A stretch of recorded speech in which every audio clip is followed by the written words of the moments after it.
The moment I saw the diamond ring glittering on Rebecca's finger, I knew I was in trouble. Not the kind of trouble that comes with flashing police lights or angry bosses, but the kind that sits in your stomach like a stone, growing heavier with each passing day. The kind you can't talk about with anyone, especially not your best friend of 15 years. Olivia, can you believe it? Mark proposed last night. Rebecca's voice trembled with excitement as she thrust her left hand toward me across our usual coffee shop table.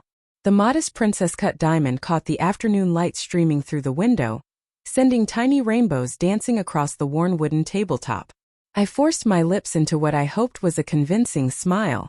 Oh my God, Becca. It's gorgeous. I'm so happy for you. The words tasted like ash in my mouth. My phone buzzed in my pocket again. I didn't need to check it to know who it was. Mark. It would be the third message from him today, and it wasn't even noon yet. Tell me everything, I said, wrapping my cold hands around my coffee mug, anchoring myself to something solid as my world tilted sideways. As Rebecca launched into the story of the rooftop proposal, complete with rose petals and champagne, I nodded at all the right moments. But my mind kept drifting to the messages waiting on my phone. Messages from the man who had just promised to spend his life with my best friend. Started 6 months ago, innocently enough. A Facebook friend request from Mark after Rebecca had introduced us at her birthday dinner. A casual comment on one of my Instagram posts about a book he'd noticed in the background. Then came the direct messages, questions about Rebecca's favorite things, asking for gift ideas, restaurant recommendations. I didn't think much of it at first. It seemed sweet that he wanted to surprise Rebecca, to learn about the things that mattered to her. But over time the messages changed. They became more frequent, more personal. He'd send them late at night or early in the morning, times when I assumed Rebecca was asleep beside him. And Liv, I want you to be my maid of honor. There's no one else I'd rather have standing beside me. Rebecca reached across the table and squeezed my hand, her eyes bright with unshed tears. The stone in my stomach turned to lead. I'd be honored, I heard myself say as if from a distance. My phone buzzed again. I excused myself to the bathroom, locking the door behind me before finally looking at the screen. For messages from Mark. Morning beautiful. What are you up to today? I can't stop thinking about that blue dress you wore last weekend. You looked incredible. Rebecca just left for coffee with you. Wish I was seeing you instead. I dream about you, Olivia. About us. I leaned against the cold tile wall, trying to steady my breathing. This wasn't the first time Mark had crossed the line, but it was the first time I couldn't ignore the reality of what was happening. The man who had just proposed to my best friend, the woman who had just asked me to stand beside her on the most important day of her life, was pursuing me behind her back. And I had no idea what to do about it. That night I couldn't sleep. I kept replaying every interaction I'd had with Mark, searching for clues I might have missed, signals I could have misinterpreted. But the messages on my phone told a clear story, one that grew more explicit and unapologetic over time. I'd never responded to his inappropriate advances. At first, I'd redirected the conversation back to Rebecca, or simply ignored the messages that made me uncomfortable. Eventually, I'd started responding less and less, hoping he'd take the hint. But he never did. Lying in bed, staring at the shadows on my ceiling, I wondered if I should have been more direct, should have told him to stop. But something held me back. Fear maybe of making things awkward, of hurting Rebecca if she ever found out. Or perhaps it was doubt. What if I was reading too much into his words? What if confronting him made things worse? My bedroom window was cracked open, letting in the cool night air and the distant sounds of the city. A siren wailed somewhere in the distance, and I felt a strange kinship with whoever was in trouble out there. We were both caught in situations spinning beyond our control. I picked up my phone, scrolling through Mark's messages from the past week. There were dozens of them, each one a small betrayal of the woman I loved like a sister. We'd met in college, Rebecca and I, randomly assigned as roommates our freshman year. She was everything I wasn't: outgoing, confident, the kind of person who made friends everywhere she went. But somehow we clicked. Through breakups and family dramas, job losses and relocations, we'd been constants in each other's lives. Now I had to decide. Tell her about Mark and potentially destroy her happiness, or keep quiet and watch her marry a man I knew was unfaithful before they'd even said, "I do." My phone lit up with a new message. You awake? I can't sleep thinking about you. I stared at Mark's words, feeling sick. Then, before I could second-guess myself, I typed a response for the first time in weeks. This needs to stop, Mark. You're engaged to my best friend. I've never encouraged this and I never will. Please respect Rebecca and your relationship with her. I hit send, my heart pounding. The 3 dots appeared immediately, showing he was typing a response. I waited, holding my breath. Don't act like you haven't been enjoying the attention. If you were really such a good friend, you would have told her already. But you haven't because you like it. His words hit me like a physical blow. Was he right? Had I secretly enjoyed his attention? Is that why I hadn't told Rebecca? No. I knew that wasn't true. I hadn't told her because I was trying to protect her, because I wanted to believe it would stop, because I kept hoping I was misinterpreting his intentions. I turned off my phone without responding, but sleep remained elusive. By morning I had dark circles under my eyes and a decision weighing on my heart. I would tell Rebecca the truth, show her the messages, and let her decide what to do with the information. It would hurt her. God, it would hurt her so much. But wasn't that better than letting her marry a man who couldn't be trusted? But first I needed concrete evidence. Screenshots of all the messages, saved somewhere Rebecca couldn't doubt their authenticity. If I was going to blow up my best friend's engagement, I needed to be absolutely certain I was doing the right thing. You're quiet today, my coworker Jamie commented as we arranged a new display of summer dresses at the boutique where we worked. Everything okay? I smoothed the fabric of a floral sundress, buying time. Jamie wasn't just a coworker. She was a friend, one of the few people outside of Rebecca who knew the details of my personal life. Rebecca got engaged, I said finally. That's great. Wait, why don't you seem happy about it?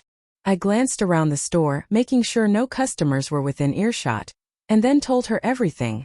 The messages, Mark's accusation, my sleepless night. Jamie's expression darkened as I spoke. What a creep, she said when I finished. You have to tell Rebecca.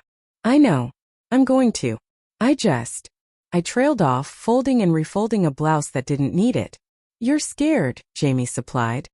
Of course you are. But Liv, if you don't tell her and she marries him anyway, how will you live with yourself? Her words echoed my own thoughts, but hearing them from someone else made them more real, more urgent. I'm seeing her Saturday, I said. I'll tell her then. Jamie squeezed my arm. Want me to be on standby? For moral support after? I nodded, grateful for her understanding. That would be great. Thanks. The rest of the week dragged by. Mark continued to message me, becoming increasingly bold when I didn't respond. I screenshot everything, storing the evidence in a secure folder on my phone. Each notification made my skin crawl, but I didn't block him. I needed to show Rebecca exactly what kind of man she was planning to marry. By the time Saturday arrived, I felt physically ill with anxiety. Rebecca had suggested we meet at her apartment to start discussing wedding plans. The irony wasn't lost on me. She buzzed me up, greeting me at her door with a warm hug. I've got champagne, she announced, pulling me inside. And wedding magazines. So many wedding magazines. Her apartment was littered with them. Glossy covers featuring beaming brides in white dresses. A bottle of champagne sat chilling in an ice bucket on the coffee table. 2 flutes ready beside it. Where's Mark? I asked, trying to keep my voice casual as I set my purse down. At a golf thing with his dad and brothers. Boys' day out. She rolled her eyes affectionately. Which means we have the whole place to ourselves for wedding planning. I followed her to the couch, perching on the edge while she poured champagne. My phone felt heavy in my pocket, loaded with the digital ammunition that would shatter her world. So I've been thinking about colors, Rebecca said, handing me a flute. Maybe lavender and silver? What do you think? I took a sip of champagne, trying to steady myself. Becca, before we get into all that, there's something I need to talk to you about. She must have heard the seriousness in my voice because her smile faltered. What's wrong? Are you okay? I'm fine, but... I set down my glass. It's about Mark. Rebecca's brow furrowed. What about him? I took a deep breath. He's been messaging me. A lot. And the things he's been saying, they're not appropriate, Becca. Not for someone who's in a relationship. And especially not for someone who's just proposed to my best friend. She stared at me, her expression unreadable. What are you talking about? I have screenshots, I said, reaching for my phone. I've been saving them because I knew you'd need to see them to understand. Rebecca's face hardened. Let me see. With shaking hands, I opened the folder and passed her my phone. She took it, her eyes scanning the screen as she scrolled through message after message. Her face paled, then flushed with color. I watched as confusion gave way to disbelief, then to a dawning anger that made my heart ache for her. How long? She asked, her voice barely above a whisper. About 6 months, I admitted. It started innocently, just questions about what you might like for gifts or date ideas. But then it changed and 6 months. Rebecca's voice rose sharply. This has been going on for 6 months and you're just telling me now? I flinched at her tone. I didn't know what to do, Becca. At first I thought I was misreading things, and then when I realized I wasn't, I was afraid of hurting you. I kept hoping he'd stop, that I wouldn't have to tell you at all. So you just let him keep messaging you? She thrust the phone back at me. Did you respond? Were you encouraging this? No, of course not. I barely responded at all, and never to the inappropriate messages. Then why didn't you block him? She demanded, tears welling in her eyes. Why keep the door open at all? I felt a flash of defensiveness. I was trying to protect you. I thought if I blocked him, I wouldn't have evidence if I needed it. And clearly, I did need it because you're sitting here questioning my loyalty instead of his. As soon as the words left my mouth, I regretted them. Rebecca looked as if I'd slapped her. I think you should go, she said quietly. Becca, please. I need time to process this, Olivia. Please respect that. I gathered my things, heart heavy. At the door I turned back to her. I'm so sorry this is happening. I love you and I only want what's best for you. She didn't look at me. I'll call you when I'm ready to talk. The door closed behind me with a soft click that somehow sounded like the end of something precious. 3 days passed without a word from Rebecca. I called out sick from work, unable to face people, even Jamie, who texted regularly to check on me. My apartment became my refuge and my prison, as I alternated between defending my actions and second-guessing them. Mark had stopped messaging me. I wondered what story he told Rebecca when she confronted him. Had he denied everything? Blamed me? Admitted the truth?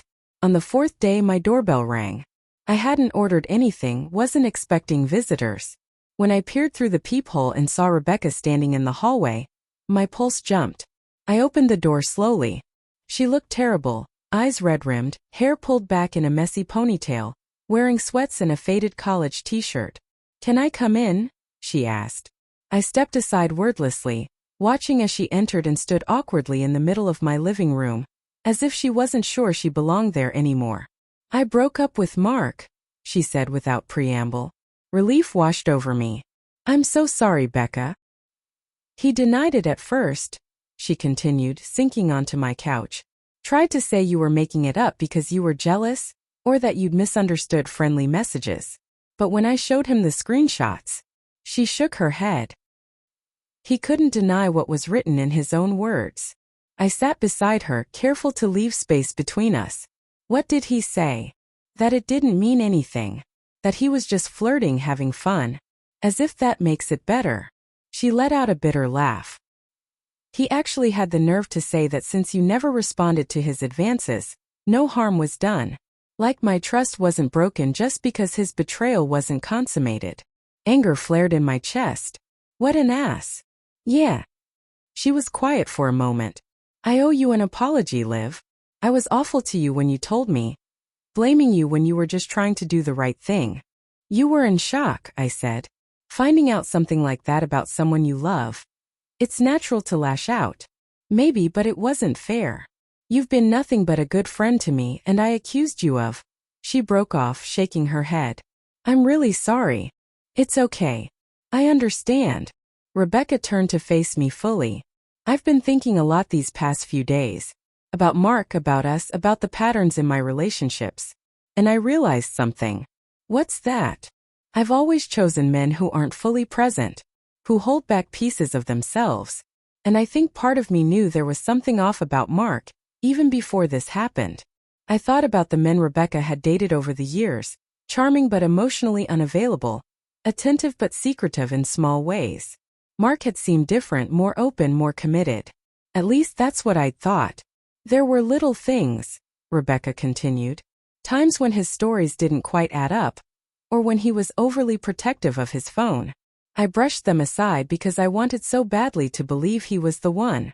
She twisted the engagement ring she still wore, then pulled it off decisively. I deserve better than that. We both do. I felt a knot in my throat. Yes, we do. Thank you for telling me the truth, even knowing it would hurt me.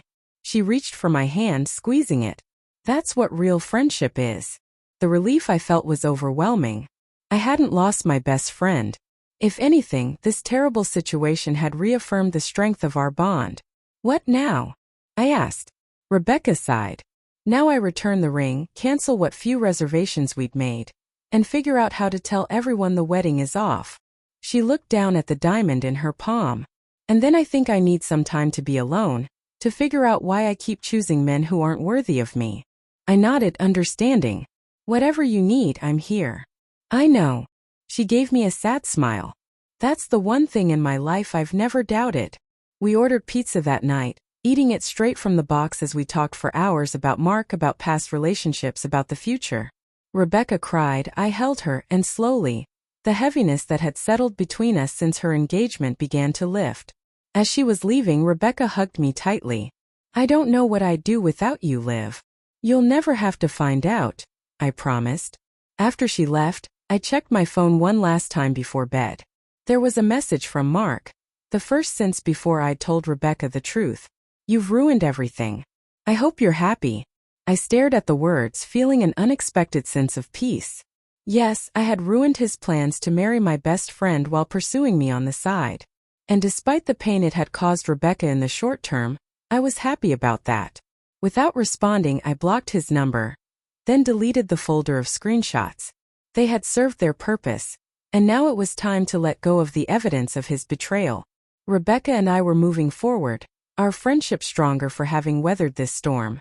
As I drifted off to sleep that night, I thought about the wedding that would never happen, the bullet my best friend had dodged, and felt profoundly grateful that I'd found the courage to speak the truth, no matter how difficult it had been. What I didn't know then was that Mark wasn't done with us. Not by a long shot. And the real test of our friendship was still to come. Walking home with Rebecca in the gentle autumn sunshine, I thought about the message Diane had sent to our group chat the night before. We are not the sum of what happens to us, but of what we choose to build from those experiences. It was true for all of us in different ways. Rebecca was channeling her empathy and organizational skills into helping others escape situations similar to what she'd narrowly avoided. Claire had found the courage to explore her sexuality, no longer constrained by Mark's expectations or judgments. Megan was asserting herself professionally, using boundaries she'd learned through painful experience. Diane was transforming her wisdom into formal advocacy for abuse survivors. And I was finally pursuing my dream of entrepreneurship, no longer content to remain in safe, predictable employment. Penny, for your thoughts? Rebecca asked as we waited at a crosswalk. I smiled, just thinking about everyone's journey since everything. How different our lives look now compared to 6 months ago. Better, different? Definitely better. The light changed and we crossed the street arm in arm, though I wouldn't have predicted any of it back then. Rebecca laughed softly. That's life for you. Never turns out quite how you expect. Ain't that the truth? I squeezed her arm affectionately. Remember when you asked me to be your maid of honor? If someone had told me then how everything would unfold, you'd have run screaming in the other direction? Probably. I shook my head, marveling at the distance we'd traveled. But I wouldn't change it now. Not if it meant missing out on who we've become. Rebecca nodded, understanding perfectly. Me neither. As painful as it was, I needed to see Mark for who he really is. I needed that wake-up call. And I needed to find my voice, I added. To learn I could stand up to someone like him and survive. We walked in comfortable silence for a while, each lost in our own reflections. As we neared Rebecca's apartment building, she turned to me with sudden determination. You know what? Let's do something to mark this new chapter. Something symbolic. What did you have in mind? She thought for a moment. Remember my engagement ring? The one I've had sitting in a drawer since the breakup. I nodded. Mark had insisted she keep it, a final manipulation disguised as generosity, making her feel beholden to him even as they parted ways. I think it's time I sold it, Rebecca continued, and used the money for something meaningful. Something that represents moving forward, not looking back. I love that idea, I said enthusiastically. Any thoughts on what? A slow smile spread across her face. Actually, yes. What if I invested it in your boutique?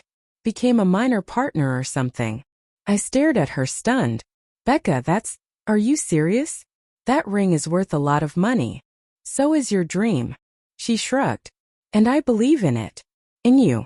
It would be a much better use of those funds than leaving them sitting in a drawer. Reminding me of a bullet dodged. Emotion welled up in my throat. I don't know what to say. Say yes, dummy. She grinned. It makes perfect business sense. Your fashion expertise, my event planning background, we'd make a killer team. Plus, how poetic would it be to transform a symbol of Mark's false promises into something authentic and lasting? Put that way, it was impossible to refuse. Yes, I said, laughing through sudden tears. Absolutely yes. Rebecca hugged me tightly. It's settled then. First thing tomorrow, we'll get that ring appraised and start drawing up partnership papers. As I continued home alone after our goodbye, my mind raced with possibilities. Rebecca's investment would accelerate my timeline significantly, potentially allowing me to secure the Lakeview storefront before someone else snatched it up. More than that, the symbolism of our partnership felt right. A friendship that had weathered its greatest test now strengthened into a professional collaboration. By the time I reached my apartment, I'd sketched half a dozen new ideas in my notebook. The boutique, once a distant dream, now felt tangibly close, almost within reach. I unlocked my door, smiling at the security camera I'd installed during the height of my fear. A reminder of how far I'd come from those days of constant anxiety. Inside, I kicked off my shoes and settled on the couch, pulling out my phone to check emails before diving back into business planning. A notification caught my eye. A LinkedIn message from an unfamiliar name. I opened it cautiously, still wary of unexpected communications after my experience with Mark. Ms. Marshall, it began formally. My name is Elise Donovan, and I'm the executive director of the Women's Empowerment Network. One of our board members, Diane Faulkner, has spoken highly of your experience establishing boundaries and advocating for yourself in a harassment situation. We're organizing a panel discussion on addressing workplace harassment next month, and we would be honored if you would consider participating as a speaker. I read the message twice, astonished at this unexpected opportunity. Me speaking publicly about my experience, sharing lessons learned with others who might benefit from them?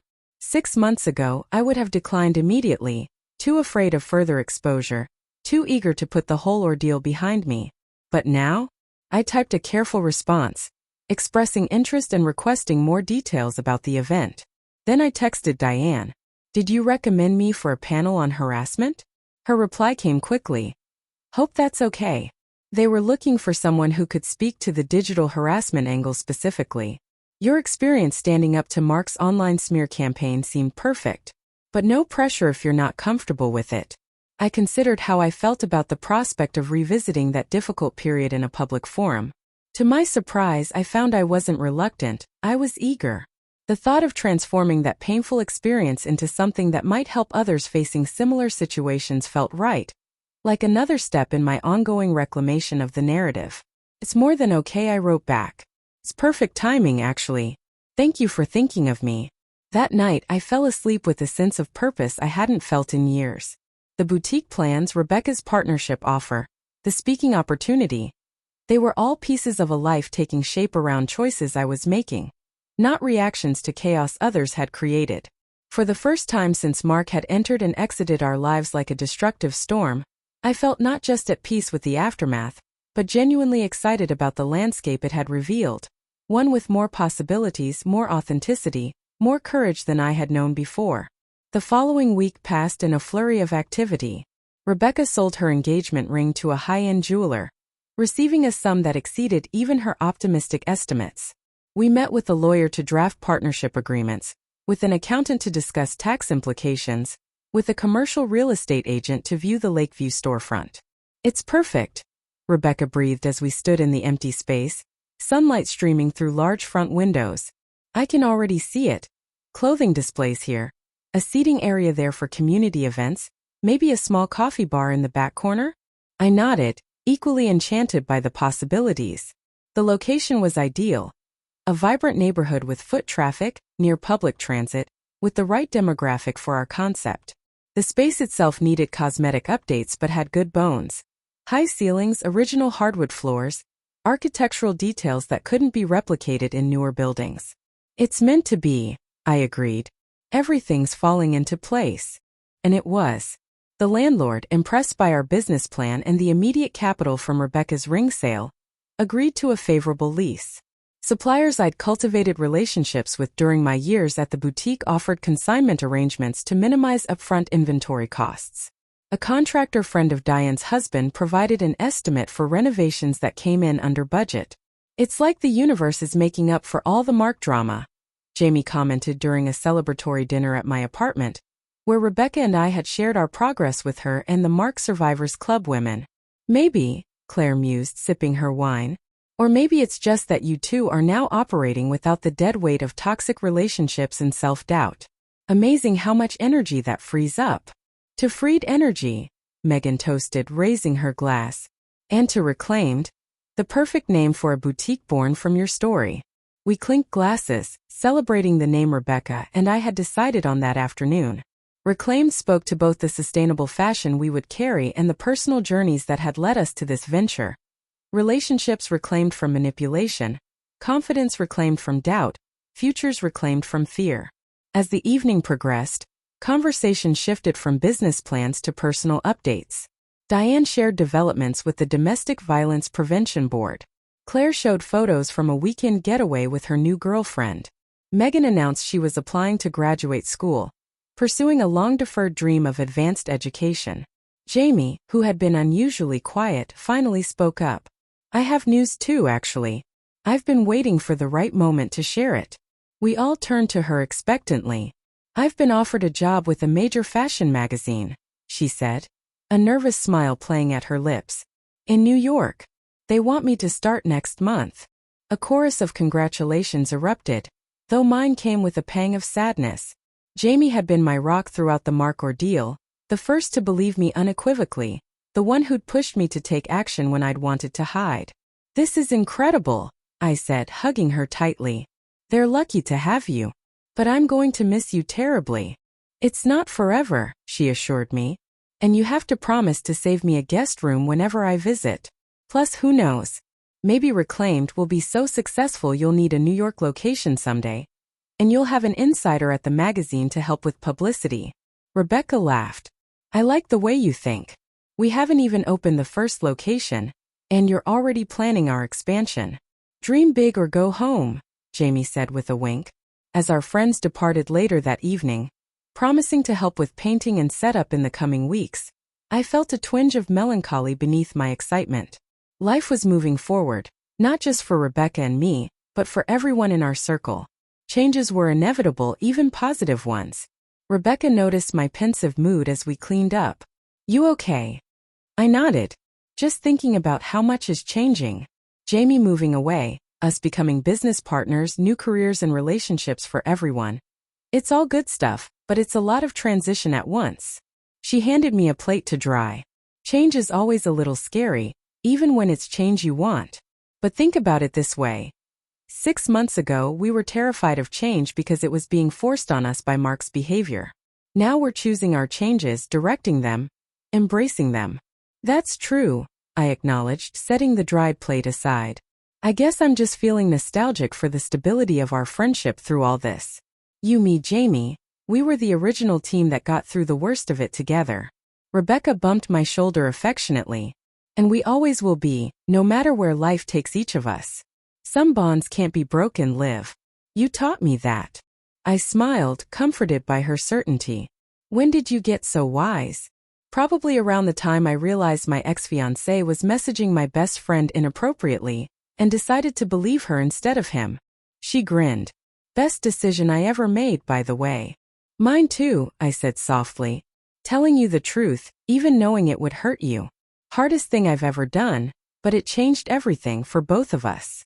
We finished cleaning in companionable silence, then sat on my small balcony with the last of the wine, watching city lights twinkle against the night sky. Tomorrow would bring more meetings, more decisions, more steps toward our shared vision. But tonight was for appreciating how far we'd already come, how completely we'd transformed crisis into opportunity. To truth, Rebecca said suddenly, raising her glass. Painful, necessary, liberating truth. I clinked my glass against hers. And to the friendship strong enough to survive it. The next 2 months passed in a whirlwind of preparation for the boutique opening. We signed the lease, began renovations, sourced inventory, designed marketing materials, built a website, and navigated the 1,000 unexpected challenges of launching a small business. Through it all, our friendship deepened in new ways. Rebecca and I discovered our complementary strengths in a business context. My eye for fashion and merchandising balanced by her talent for organization and customer experience. Where I might get lost in creative details, she maintained focus on practical timelines. When she worried about budgets, I reminded her of our unique vision and why it mattered. We argued occasionally, of course. Late nights and financial pressure tested our patience. But the foundation of trust we'd built during the Mark crisis served us well. We knew how to communicate honestly, to listen without defensiveness, to prioritize our relationship even when we disagreed on business decisions. Our friends pitched in whenever possible. Claire took professional photographs for our website and social media. Megan used her marketing expertise to help with our launch campaign. Diane introduced us to potential investors for future expansion. Even Jamie, now settled in New York, sent care packages and late-night texts of encouragement when we were working against tight deadlines. As opening day approached, an unexpected email arrived in my inbox. An invitation to speak at a women's leadership conference, specifically on a panel about entrepreneurship born from adversity. The invitation mentioned my upcoming store opening and the inspirational journey that had led to it. Details I realized must have come from my participation in the harassment panel Diane had recommended me for. You should do it, Rebecca said when I showed her the email. Your story could help someone else find their courage. Our story, I corrected. I'd want to talk about how we navigated it together, how Reclaimed grew from that partnership. She smiled. Even better. Shared resilience is a powerful message. I accepted the invitation. Another step in my ongoing journey from someone who avoided confrontation at all costs to someone willing to speak difficult truths publicly. Each opportunity to reshape the narrative of that painful period reinforced what Diane had told us months earlier. That our stories belonged to us, not to those who had tried to silence or diminish us. The night before our grand opening, Rebecca and I worked late, putting final touches on displays, adjusting lighting, making sure everything was perfect. The space had been transformed from an empty storefront to a warm, inviting boutique that perfectly expressed our vision. Sustainable fashion displayed against reclaimed wood fixtures, comfortable seating areas encouraging community connection, a small stage area for the educational events we planned to host. I can't believe we did this, Rebecca said, standing in the center of the store, taking it all in. 6 months ago, I was crying over a broken engagement, and you were being harassed by my ex. Now look at us. I joined her, slipping my arm through hers. From crisis to creation. Not a path I would have chosen, but I'm grateful for where it led. She leaned her head against my shoulder. Do you ever wonder what would have happened if you hadn't told me about Mark's messages? If you just blocked him and kept quiet to spare my feelings? The question gave me pause. I'd asked myself the same thing many times during the worst of Mark's harassment campaign. I think about it sometimes, I admitted. You probably would have married him, at least initially. I would have remained silent, caught in an impossible situation. And neither of us would be here now, building something we believe in together. I might never have known the truth about him, Rebecca mused. Or at least, not until it was much harder to extricate myself. And I wouldn't have discovered what I'm capable of. Standing up to intimidation, speaking uncomfortable truths, taking entrepreneurial risks. I gestured to the store around us. None of this would exist. Rebecca straightened, looking around with renewed appreciation. Then I'm glad in a strange way. Not for what Mark did. He's still a manipulative narcissist who caused real harm. But for how we responded to it, for what we built from those ashes. Me too, I said softly. Every step of the way led here, even the painful ones. Maybe especially those. We locked up the store and stepped into the cool night air, both exhausted but too excited to feel it yet. Tomorrow would bring the culmination of months of work. Our grand opening, the official launch of Reclaimed, as both a business and a symbol of our transformed lives. Ready for tomorrow? Rebecca asked as we parted ways at the corner. I nodded, surprising myself with how true it felt. More than ready. For all of it. Opening day dawned bright and clear. Perfect weather for the sidewalk festivities we'd planned to accompany the store launch. By the time I arrived at 7 a.m., 2 hours before our official opening, Rebecca was already there, arranging fresh flowers and checking the sound system for our welcome announcement. Couldn't sleep, she explained, looking both exhausted and exhilarated. Too many last-minute details running through my head. Same, I admitted, setting down the box of handmade thank you cards I'd been up late finishing. But we're ready. Everything is in place. And it was. The store looked even more beautiful in the morning light. Clothing arranged by color story, accessories displayed on vintage furniture pieces, signage explaining our sustainability commitment and community initiatives. Outside, a small stage had been set up for the local musicians we'd hired, along with tables for the ethical coffee company providing refreshments. The photographer will be here at 8:30, Rebecca reminded me, consulting her meticulous checklist. And the first musician at 9:15. The fashion blogger interviews are scheduled for 10 and 2. Oh, and the mayor's office confirmed they're sending a representative for the ribbon cutting. I squeezed her shoulder. It's going to be perfect. And even if something goes wrong, we'll handle it together. That's what we do. She took a deep breath, visibly calming herself. You're right. We've got this. By 8:45, our small team had arrived. 3 part-time sales associates we'd hired. All fashion students at the local college who believed in our sustainability mission. We gathered them for a final pep talk and last-minute instructions before taking our positions for the 9 a.m. opening. A line had formed outside: friends, family, curious neighbors, fashion enthusiasts who'd followed our social media launch campaign. I spotted Claire and her girlfriend near the front, Megan with her roommate a few people behind them, Diane and her husband chatting with others in line. At precisely 9 a.m., Rebecca and I stood together at the door, exchanged a look of shared determination, and turned the key. Welcome to Reclaimed, we announced in unison as the first customers streamed in. The day passed in a blur of excitement, ringing up sales, explaining our concept to customers, giving interviews to local media, accepting congratulations and well wishes from seemingly everyone we'd ever known. The mayor's representative arrived for the official ribbon cutting, bringing unexpected press coverage. The musicians created a festive atmosphere that spilled onto the sidewalk, drawing additional foot traffic. By mid-afternoon, when I finally had a moment to check our sales numbers, I was stunned. Rebecca, I whispered, pulling her aside. We've already exceeded our projected first-day sales by 40%. Her eyes widened. Are you serious? That's incredible. And we still have 4 hours to go. I couldn't keep the wonder from my voice. People aren't just browsing, they're buying. And signing up for our community programs, asking about consignment, everything we hoped for. Rebecca beamed, squeezing my hand. It's resonating. The whole concept, not just the merchandise. People want what we're offering: fashion with meaning, shopping with purpose. She was right.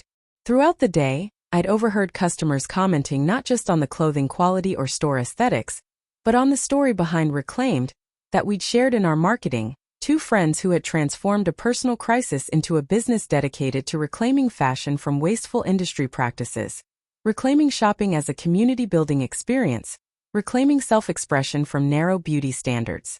They didn't know the specifics of what we'd survived with Mark, of course. That remained largely private, shared only with close friends and the women from the Mark Survivors Club. But they understood the broader narrative of resilience and reinvention, and it added depth to their connection with our brand. As closing time approached, the crowd finally thinned. Our last customer, an older woman buying a scarf for her daughter, paused at the register to compliment us. Such a lovely store with such positive energy, she said warmly. And I appreciate what you young women are doing. Creating something beautiful and meaningful. We need more of that in the world. After she left, Rebecca locked the door behind her and turned the sign to closed. We stood in silence for a moment, taking in the slightly disheveled store, evidence of a successful first day. We did it, I said softly. Rebecca nodded, tears shining in her eyes. The first day of many. Our staff helped straighten displays and count the register, chattering excitedly about customer interactions and their favorite moments from the day. When everything was in order, we thanked them sincerely and sent them home, promising proper celebration once we had a few successful weeks under our belts. Left alone in the quieted store, Rebecca and I sank onto the vintage love seat in the community corner, physically exhausted but emotionally soaring. I keep thinking about what that last customer said, Rebecca murmured. About creating something beautiful and meaningful. That's exactly what we set out to do, isn't it? Not just with the store, but with our lives after Mark. I nodded, understanding completely, taking what was painful and transforming it into something purposeful, refusing to let his actions define our stories. I'd say we succeeded. She gestured to the space around us, then more broadly to indicate everything beyond the physical store. Our strengthened friendship, our personal growth, the community we'd built with other women who'd survived similar experiences.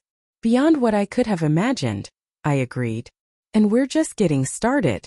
We sat in comfortable silence, too tired for many words but too satisfied to leave just yet.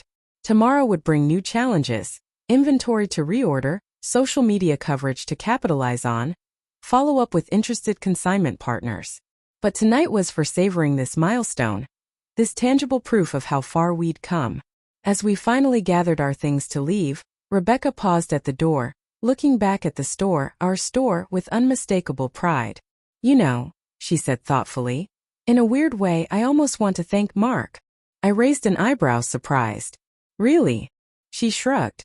Not for what he did, that was unforgivable. But for being the catalyst that led us here.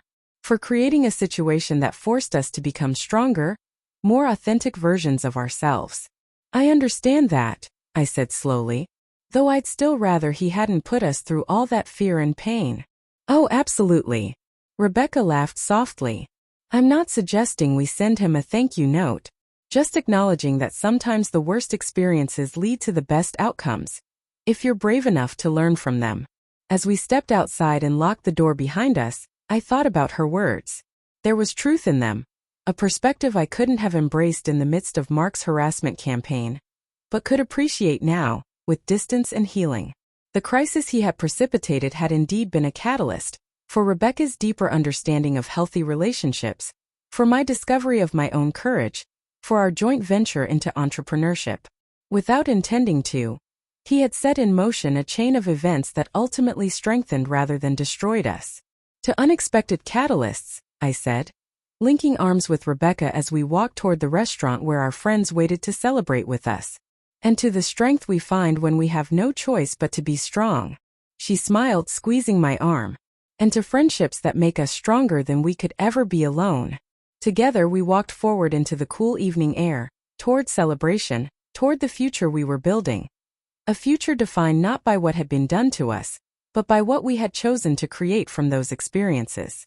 Behind us, the reclaimed sign glowed softly in the twilight.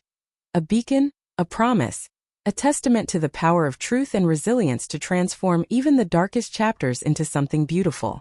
And ahead of us stretched infinite possibilities, limited only by our courage to pursue them, a courage we now knew beyond any doubt we possessed in abundance. 1 year later, the bell above the door chimed as I arranged a new display of ethically sourced jewelry. I looked up to greet the customer, a smile already forming, then froze, recognition dawning like a cold wave. Marion Peterson stood just inside the entrance, elegant as ever in a tailored suit, her hair perfectly styled, her expression uncertain. Rebecca was in the back office, reviewing applications for our recently announced internship program. For a moment I considered calling for her, but something in Marion's demeanor stopped me. A vulnerability I hadn't seen during our confrontation at her home over a year ago. Mrs. Peterson, I said, finding my voice. This is unexpected. She nodded, clutching her designer handbag like a shield. I know. I apologize for coming unannounced.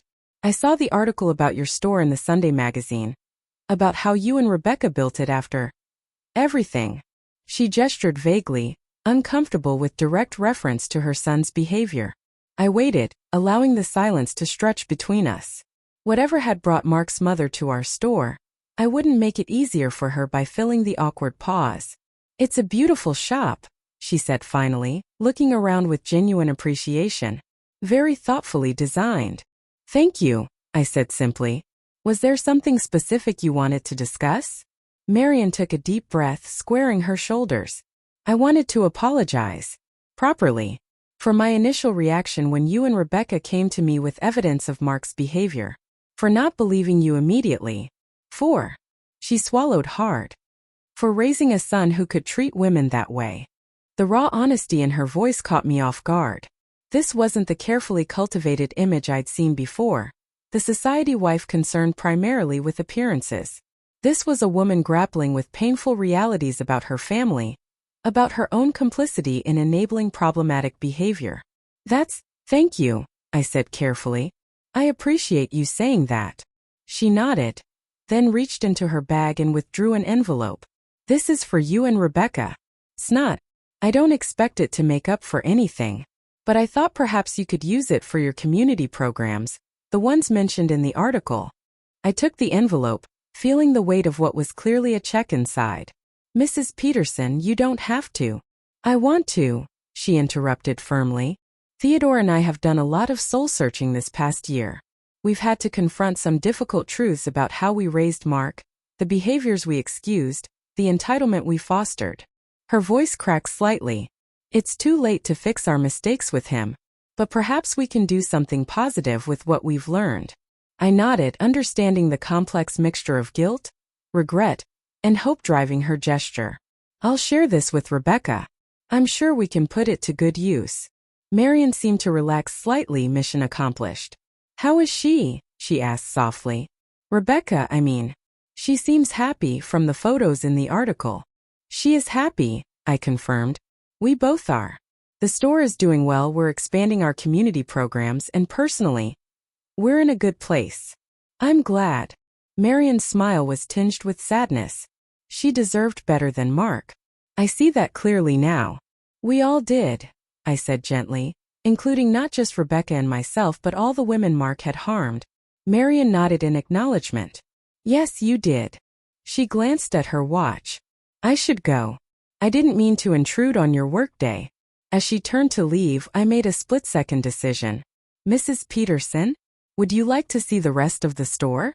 The community space where we host workshops about sustainable fashion and women's empowerment? It's what your donation will be supporting. Surprise flashed across her face, followed by genuine gratitude. I would like that very much if you're sure you have time. Of course. I led her through the boutique, explaining our business model, our vision, the impact we were already having in the community. As we talked, I sensed Marian gradually relaxing, her formal demeanor softening. When we reached the back office, I hesitated, then knocked. Rebecca? There's someone here I think you might want to see. The door opened and Rebecca appeared, curious expression quickly shifting to shock as she recognized our visitor. For a tense moment, I wasn't sure how she would react. Then slowly, remarkably, she smiled, not warmly but without hostility. Mrs. Peterson. This is a surprise. Marian nodded, visibly nervous. I've just been apologizing to Olivia. And I owe you an even greater apology. For everything Mark put you through. And for my own failure to see it sooner. Rebecca studied her former almost mother-in-law. Her expression thoughtful. Thank you for that. It means something hearing it now. An awkward silence fell. Years of complex history hanging between them. Finally, Rebecca broke it with unexpected grace. Would you like some tea? I was just about to make some. We could show you the plans for our new workshop series. Relief washed over Marian's face. I would like that very much. As I watched them move toward the small kitchenette, an odd sense of completion settled over me. This wasn't forgiveness exactly. What Mark had done remained unforgivable. But it was a kind of closure. Another thread in the complex tapestry of healing and growth that had emerged from that difficult period. Later, after Marian had left with promises to tell her friends about the boutique and potentially sponsor one of our upcoming workshops, Rebecca and I stood together in the community space, looking at the substantial check Marian had provided.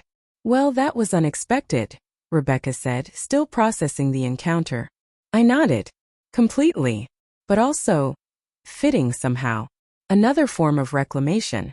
Taking support from the family that almost destroyed us and using it to help other women find their strength. Rebecca smiled slowly. I like that perspective. It feels right. Not erasing the past, but transforming it into something constructive. Exactly. I tucked the check into our business folder. That seems to be our specialty these days. As we returned to our respective tasks, Rebecca to her internship applications, me to my jewelry display, I reflected on how far we'd come in just over a year. From the darkest days of Mark's harassment to this moment of unexpected reconciliation with his mother. From victims to survivors to creators of something meaningful that extended far beyond our personal experiences. The journey hadn't been easy. There had been setbacks along the way, moments of fear when a customer resembled Mark too closely, nights when one of us called the other, haunted by memories or doubts. But those moments had grown fewer and less intense with time, overshadowed by the joy and purpose we'd found in building Reclaimed together. What Mark had intended as punishment had become the catalyst for our most authentic, fulfilling chapter yet. What his mother had initially dismissed as drama between young people had evolved into a reckoning with her own values and choices. What might have irreparably damaged our friendship had instead cemented it into an unbreakable bond, personal and professional, emotional and practical. The bell chimed again as new customers entered, browsing through racks of carefully curated clothing. I watched them from my position near the jewelry case, struck by the ordinary miracle of this moment. Just another day at our thriving boutique, built on the foundation of extraordinary courage and friendship. Some stories end with neat resolution, all threads tied, all questions answered. Ours wasn't that kind of story. It was messier, more complex, still unfolding in ways we couldn't predict. But it was real, and it was ours, reclaimed from those who had tried to write it for us. And that, I realized as I moved to greet our customers, was the greatest victory of all.